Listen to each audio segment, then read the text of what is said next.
भारत जैसे लोकतांत्रिक देश में जहां संविधान सबको समान अधिकार देने की बात करता है, वहीं आज भी दलित समुदाय को बराबरी का दर्जा नहीं मिल पाया है। भले ही कागजों पर समानता की बात हो, लेकिन जमीनी हकीकत कुछ और ही कहानी बयां करती है। आज भी जब दलितों को अपने अधिकारों की मांग उठाने से पहले सोचना पड़ता है, पुलिस प्रशासन और संविधान के मुताबिक हर नागरिक को समान सुरक्षा देने के लिए बाध्य है, लेकिन ये भी अक्सर दलित उत्पीड़न के मामलों में चुप्पी साध लेते हैं या कमजोर कार्रवाई करते हैं। सवाल ये उठता है कि जब संविधान ने सभी नागरिकों को समान अधिकार दिए हैं, तो फिर दलितों को न्याय से क्यों वंचित किया जा रहा है। नमस्कार, मेरा नाम है रीटा। आज की वीडियो में मैं आपको पिछले 24 घंटों में दलितों के साथ हुए अत्याचार के 5 ऐसे मामले बताऊंगी जो सोशल मीडिया पर जमकर वायरल हो रहे हैं। दलित उत्पीड़न की पहली खबर राजस्थान से है, जहां उत्पीड़न से तंग आकर एक दलित नाबालिग किशोरी ने फांसी लगाकर आत्महत्या करने की कोशिश की। हालांकि मौके पर पहुंचकर परिवार वालों ने लड़की को फंदे से उतार लिया। दलित नाबालिग की जान तो बच गई, लेकिन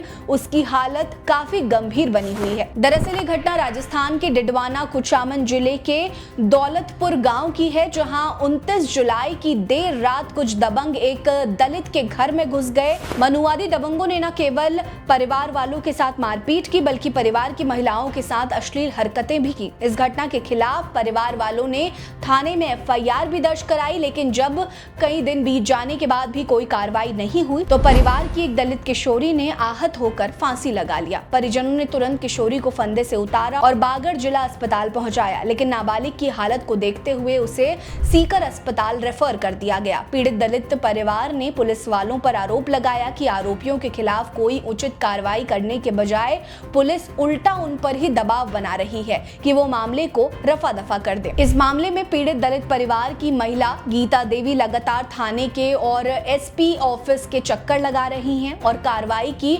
गुहार कर रही हैं, लेकिन तब प्रशासन की नींद नहीं खुली। अब जब पीड़ित दबंगों पर कार्रवाई ना होने के बाद हत्या की कोशिश में लगे, तो प्रशासन की आंखों से पट्टी हटी है। पुलिस उपाधीक्षक धर्म पुनिया ने बताया कि इस मामले में अब तक 2 लोगों को गिरफ्तार किया जा चुका है और मामले की जांच जारी है। दलित उत्पीड़न की अगली खबर उत्तर प्रदेश के गोंडा से सामने आई है, जहां जमीन देने के नाम पर एक दलित युवक के साथ 55 लाख रुपए की ठगी को अंजाम दिया गया। दरअसल ये घटना गोंडा के नवाबगंज की है। महाराजगंज के कोठीभार थाना क्षेत्र के बेलभरिया गाँव के रहने वाले रुदल, जो कि चमार समुदाय से आते हैं, उनके साथ जमीन की रजिस्ट्री कराने के नाम पर 55 लाख रुपए की ठगी की गई। रुदल ने इस मामले में 6 लोगों के खिलाफ मामला दर्ज कराया है। पीड़ित परिवार के मुताबिक इस्माइलपुर में जमीन खरीदने के लिए उन्होंने दलाल अजय कुमार से संपर्क किया था। अजय ने उनकी मुलाकात बिट्टू देवी नामक बुजुर्ग महिला से कराई, जो अपनी जमीन बेचना चाहती थी। जमीन का सौदा तय होने के बाद अजय सिंह ने बिट्टू देवी के साथ एग्रीमेंट कराया। अजय ने बताया कि जमीन का बेनामा 18 लाख रुपए में होगा। पीड़ित ने एग्रीमेंट के समय 5 लाख रुपए बिट्टू देवी के खाते में भेज दिए और बाकी के 13 लाख रुपए 1 साल के अंदर देने की बात तय हुई। रुदल ने 6 जनवरी 2023 तक बाकी 13 लाख रुपए भी बिट्टू देवी के खाते में भेज दिए। इसके बाद उसने बिट्टू देवी से रजिस्ट्री ऑफिस चलकर बेनामा करने की बात कही, लेकिन बिट्टू देवी ने बेनामा करने से इनकार कर दिया। इसके बाद बिट्टू देवी और अजय सिंह ने मिलकर धोखाधड़ी करते हुए फर्जी कागजात तैयार किए और 29 जुलाई 2024 को राजीव कुमार सिंह को फर्जी तरीके से खड़ा करके रुदुल का एग्रीमेंट समाप्त करा दिया। यानी कि दलित युवक रुदुल इस मामले में बुरी तरह से फंस गए और जब उन्होंने इस पर बातचीत करनी चाहिए तो उनके साथ गाली गलौच हुई और मारपीट की गई। तंग आकर अब उन्होंने पुलिस थाने में इस फ्रॉड को लेकर कंप्लेन दर्ज कराई है। थानाध्यक्ष अभय सिंह ने बताया कि मामले की संगीनता से जांच की जा रही है। जांच पूरी होने पर दोषियों के खिलाफ कार्रवाई की जाएगी। दलित उत्पीड़न की अगली खबर मध्य प्रदेश से है, जहां दलित युवती भाग्यश्री धानुक की गला रेत कर हत्या कर दी गई। ये घटना बुरहानपुर जिले के नवारा गांव की है, जहां एक दलित महिला की उसके घर में घुसकर एक मुस्लिम युवक शेख रईस ने कर दी। मृतक महिला तलाकशुदा थी और उसने आरोपी के खिलाफ पहले ही नेपानगर थाने में शिकायत दर्ज कराई थी। अपनी शिकायत में उसने बताया था कि शेख रईस लगातार उस पर इस्लाम अपनाने का दबाव बना रहा था। आपको बता दें कि शेख रईस पहले से शादीशुदा है और 3 बच्चों का बाप है, लेकिन वो दलित युवती भाग्यश्री पर लगातार इस्लाम अपनाने का दबाव बना रहा था ताकि वो भाग्यश्री से शादी कर सके। लेकिन उससे परेशान होकर भाग्यश्री ने पुलिस कंप्लेन कर दी। पुलिस ने तत्काल कोई कार्रवाई नहीं की और पुलिस कंप्लेन से गुस्साए शेख रईस ने देर रात करीब 11 बजे महिला के घर में घुसकर उस पर चाकू से कई वार कर दिए। घायल अवस्था में भाग्यश्री को अस्पताल ले जाया गया, जहां उसे मृत घोषित कर दिया गया। इस हत्या को लेकर स्थानीय लोगों में काफी रोष है और साथ ही हिंदूवादी संगठन सड़कों पर उतर आए हैं। उनका कहना है कि केवल हिंदुओं में दहशत फैलाने के लिए यह हत्या की गई है। मामले की संगीनता को देखते हुए सांप्रदायिक घटना की आशंका के मद्देनजर इलाके में भारी पुलिस बल की तैनाती की गई है। तो वहीं भीम आर्मी चीफ चंद्रशेखर आजाद ने पीड़ित परिवार के लिए न्याय की अपील की है और साथ ही उन्हें मुआवजा देने की भी मांग की है। दलित उत्पीड़न की अगली खबर यूपी के लखीमपुर खीरी से सामने आई है, जहां एक दलित युवक की पीट कर हत्या कर दी गई। ये घटना लखीमपुर खीरी देहात के सैदरी गांव की है, जहां एक दलित युवक अमित को घेर कर कुछ लोगों ने लाठी डंडों से पीटना शुरू कर दिया। दलित युवक की पिटाई का वीडियो सोशल मीडिया पर काफी तेजी से वायरल हो रहा है। घायल अवस्था में दलित युवक को जिला अस्पताल में भर्ती कराया गया था, लेकिन उसकी गंभीर स्थिति को देखते हुए उसे लखनऊ रेफर कर दिया गया।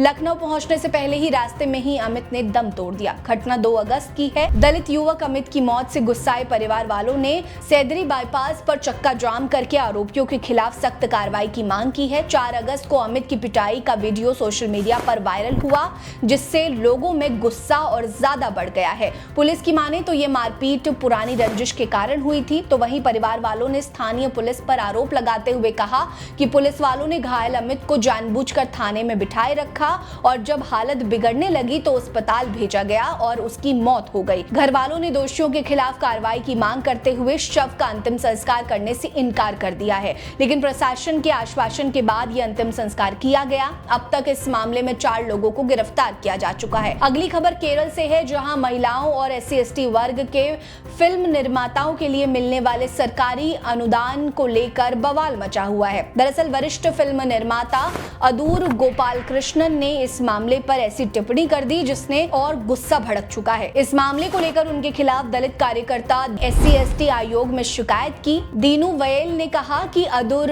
गोपालकृष्णन की टिप्पणी उनकी दलितों और पिछड़े वर्ग के लिए मानसिकता को दर्शाती है। दलितों को मिलने वाला 1.5 करोड़ का अनुदान उन्हें ज्यादा लगता है। बताते चले कि तिरुवनंतपुरम में केरल फिल्म नीति सम्मेलन में अदूर गोपालकृष्णन ने कहा था कि केरल राज्य फिल्म विकास निगम ने दलित निर्माताओं को जो राशि दी है वो बहुत ज्यादा है, उन्हें केवल 50 लाख रुपए ही मिलने चाहिए थे। ये पैसा बहुत ज्यादा है, इससे भ्रष्टाचार होने का खतरा है। उनके खिलाफ दर्ज की गई शिकायत में कहा गया कि उनका बयान पूरी तरह से SC/ST अधिनियम अत्याचार निवारण का उल्लंघन है। उनकी ये टिप्पणी असल में दलितों को अपराधी, बेईमान या भ्रष्टाचारी होने की तरफ इशारा कर रही है। इससे सामाजिक भेदभाव और लोगों की विकृत मानसिकता दलितों के खिलाफ और ज्यादा बढ़ेगी। उन्होंने अपने बयान के जरिए दलितों और पिछड़े वर्गों के लोगों को अज्ञानी और बेवकूफ साबित करने की कोशिश की है, जो इस काबिल ही नहीं कि सरकारी योजनाओं का सही लाभ उठा सकते हैं। ये पूरे दलित जाति का अपमान है। आपको बता दें कि केरल में दलित फिल्म निर्माताओं को हाशिए पर जा चुके लोगों के मुद्दे को दुनिया के सामने लाने के लिए फंड जारी किया गया है, लेकिन कुछ लोग दलितों के मुद्दे को दुनिया के सामने आने नहीं देना चाहते हैं। दलित उत्पीड़न की इन खबरों पर आपकी क्या राय है, हमें कमेंट सेक्शन में जरूर बताइए। आपके इर्द गिर्द अगर ऐसी कोई घटना होती है जो देश दुनिया तक पहुंचनी चाहिए, हमें जरूर बताइएगा। हमसे संपर्क करिए। बाकी हमारे साथ बने रहिए। वीडियो को लाइक कर लीजिए, चैनल को जरूर सब्सक्राइब करिए। हमारे साथ बने रहिए। नमस्कार।